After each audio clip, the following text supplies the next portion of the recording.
Elliott, thanks so much for taking the time today to meet with us. Really excited for our conversation. Would love to kick this off by passing it over to you. Tell us a little bit more about yourself and Batteries Included in the origin story here. Sure.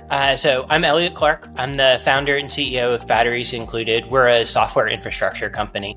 So we want to give every company the platform and infrastructure that kind of allows them to deliver a product without having to worry about databases, networking, security, that kind of thing.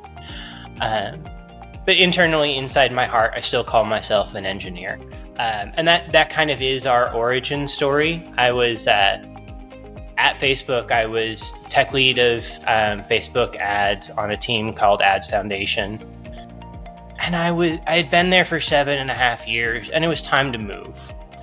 So in doing that, I was starting to think about what I did next, and I started exploring new startups. And in doing that, I started building the software of each of those startups that my cousin convinced me to build. My friend said, you've got to. And in doing that, I do the first little bits that I considered necessary to get started on the project to do the thing. And then I'd get started on it and decide, no, political fundraising is definitely not where I want to spend my life. It doesn't matter what technical problems there are, I'm out. Or, no, this isn't a technical problem that I think I want to solve. I don't want to do this as my business. But then in looking back at it, I noticed the first problems that I had to solve before I got to the actual meat of the startup that I was considering were always the same. It was the same infrastructure. It was the same networking. It was the same, how do I monitor what goes wrong? And that was the realization of, okay, this first little problem is where my expertise and my opinions lie, where I really have a lot.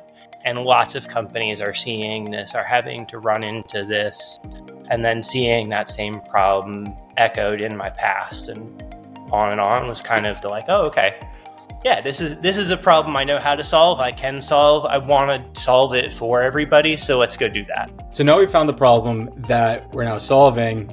Who are we solving this for? And can you tell us a little bit more about how Batteries Included addresses their specific needs? Who Batteries Included can most help right now is an open question, and is one that coLAB is actively helping us with. We're actively targeting smaller companies that need technical help because they can't find the developers, the DevOps people. And so we're starting to look at companies that are web companies that need technical help but just haven't been able to scale. And we're looking at those types of people and that targeting specifically because of coLAB. And the way we help those companies is by giving them the automation and the expertise to run all of their infrastructure without them ever having to worry about it. So those companies that are at the point where they might want to hire DevOps or having some problems with it, get to kind of press an easy button and then get something that will scale up with them as they become larger and larger companies.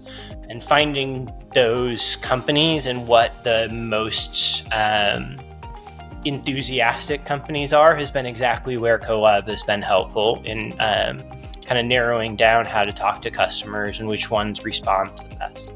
So can you tell us a little bit more too about what was keeping you up at night and what challenge was it that you initially came to coLAB with? Yeah, so the initial question for coLAB was really, who are going to be the first most enthusiastic customers when I come out of stealth or out of just doing it in our garage, whatever you want to call it. Who can I go talk to have those conversations that I solve their problem and I can solve their problem in a language that they're speaking, right? If they want 10 years of contracts, we as a startup are probably not in the place to do that. So finding all of the right fit and trying to say, how do I engage with those customers? Who are those customers? How do I start narrowing that down from what seems like half of the tech world to kind of a specific 10 or 15 set of companies was why I came to coLAB. It's when they've been really helpful with. So I think this is such an interesting perspective for our viewers because you are currently working with coLAB. Can you walk us through how coLAB's helping you solve these challenges? Sure. So coLAB's really been helping trying to narrow down the question, which we've narrowed down to a lot of specific targeting, right? What are the targeting criteria that get us people that speak the same language and need the help, so that we can go interact with those people directly. We can have the one-on-one conversations.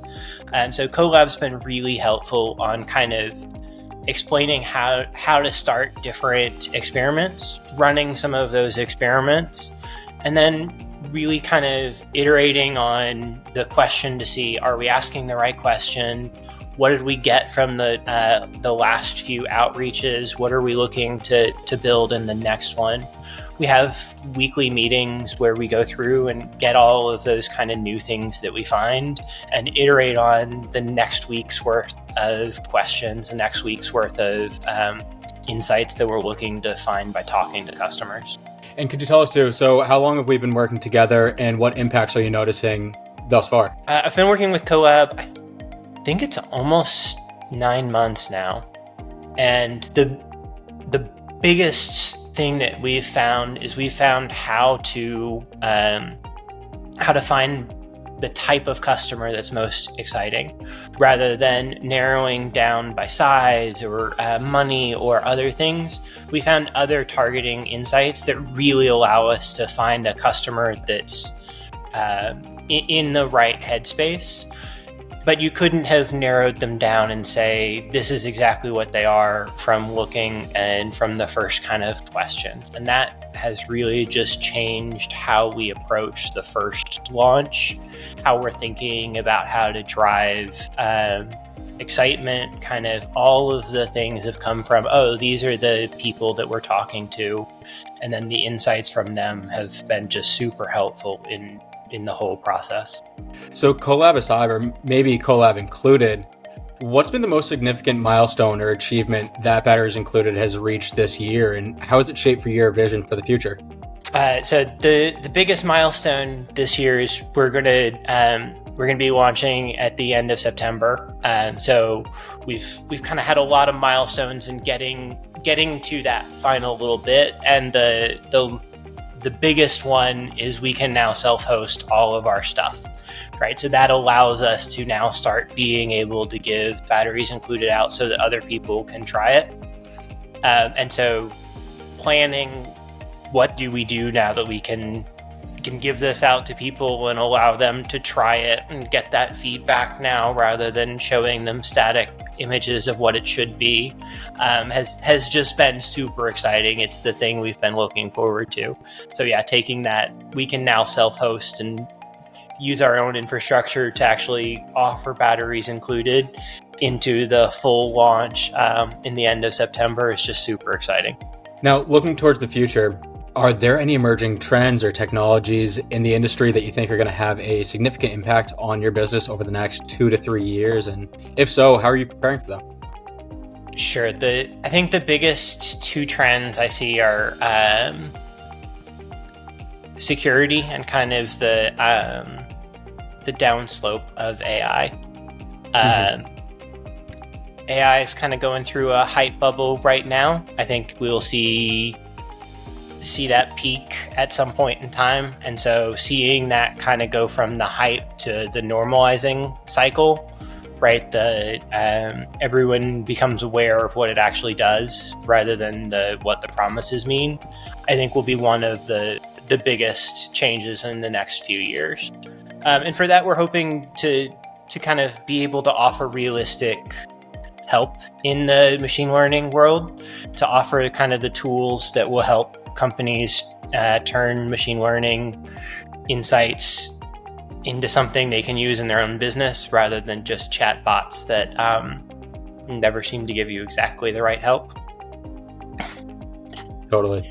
I think the other one will be security, and just the number of incidents that we've seen with security in the last few years, and the amount of times we've seen people get breached, get ransomware, all of that will be huge, right? So just really focusing on security is a thing to be scared of, and to know that you have to invest in to make sure going forward that it's not something you're saying oops for, I think is really important.